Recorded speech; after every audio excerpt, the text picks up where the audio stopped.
Hello, BookTube. This is the Scholar Gentleman, and I'm here to do my latest book report. It's Dr. Jan Paul, Never Turn Your Back on an Angus Cow. Um, my husband watches the show on National Geographic Wild, Nat Geo Wild, and I'm not big into reality TV shows or vet shows, but I do like Dr. Paul. He's a no-nonsense sort of vet dude, and of course, this book pretty much gives you his history, his history in vet, in farm, farm, I guess you could call it farm animal health, husbandry, what do you call it, veterinarian services, how he started in the Netherlands, how he trained there, and then basically came over to the States to open his practice in Michigan.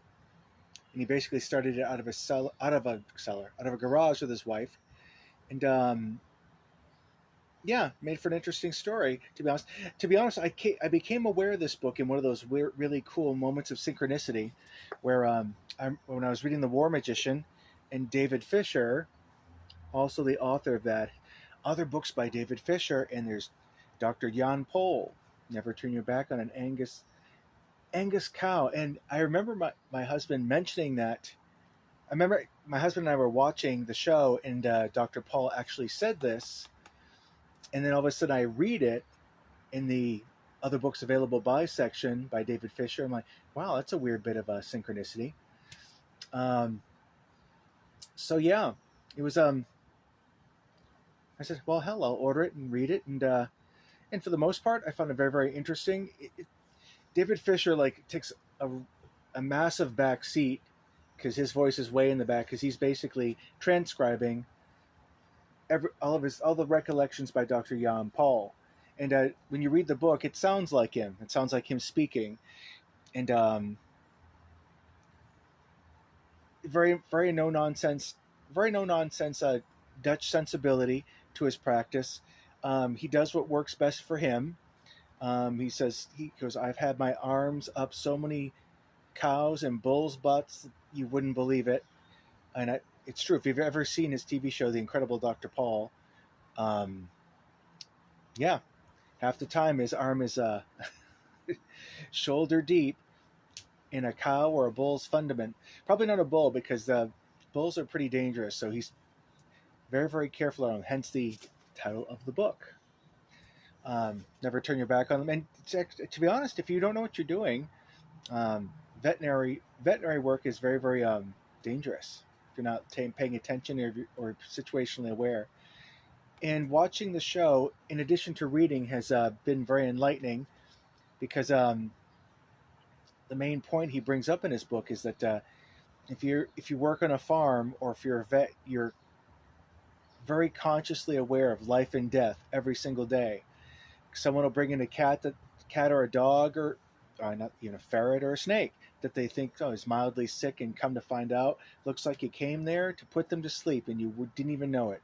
That kind of thing. Other people come in expecting a dire prognosis, only to find out a simple fix will be necessary to give you and your animal a few more years together. And of course, he says you have to make that decision too. What's best for the animal? The animal always comes first with Dr. Paul. So his son, not interested in being a vet, wanted to have a career somewhere in acting and entertainment in Los Angeles, and it was his son's Richard, I believe that's his name.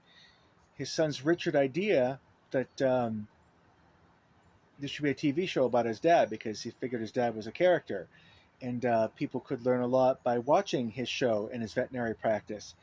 And his son sold it by saying, "Well, think of how you could sell farm culture, basically raise awareness of what is involved in caring for animals on a farm and everything else. Think of the awareness you could raise with that," and that the show has done. If you ever watch a show, it's very compulsive viewing because Dr. Paul is a very likable fella. He's not in it for the celebrity. He's in it for the animal. And one of the first things he said, not now.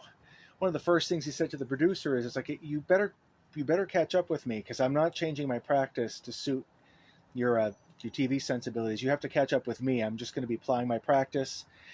Catch up with me, and he'll get called in the middle of the night to take care of a pregnant cow that's about to calf.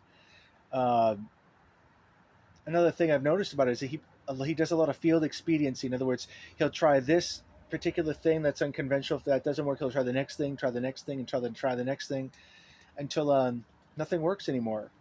So you have to be versatile when you're a vet, and a lot of farmers.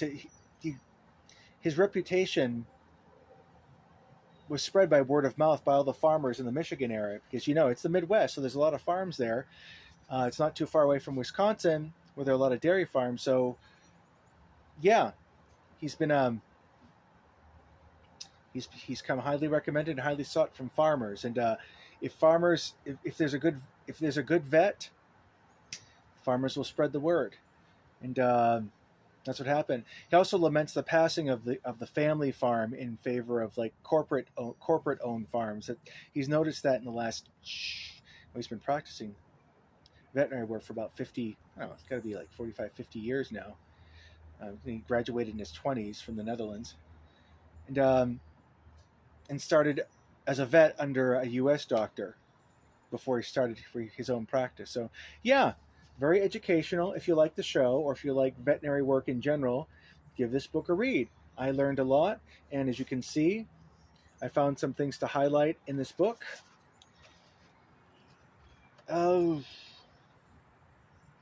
Yeah, there's a man from this area named Don Mensch who came up with the idea of cutting those giant tires from construction and mining equipment crosswise and then in half again, so you could get a sort of a giant curved rubber scraper, which could be pulled behind a tractor. Got the patent invention and it took off like crazy. Now every farmer in this area uses one to clean the alleyway behind the cows, where they basically do their business. Number one, number two, it all builds up in the alleyway behind them, and that guy created a rubber scoop to scoop it all away, all in one fell swoop. So instead of basically a steel tractor blade that sharpens up on cement, which a cow can cut their legs off on if it gets sharp enough, he patented something made of rubber instead to protect his cows. And with farms, the cow is the business. The cow is the money maker, or the animals are the money maker. So that's why having a good vet's important. So give it a read if you have any interest in this field whatsoever, and I'll speak to you soon. All the best.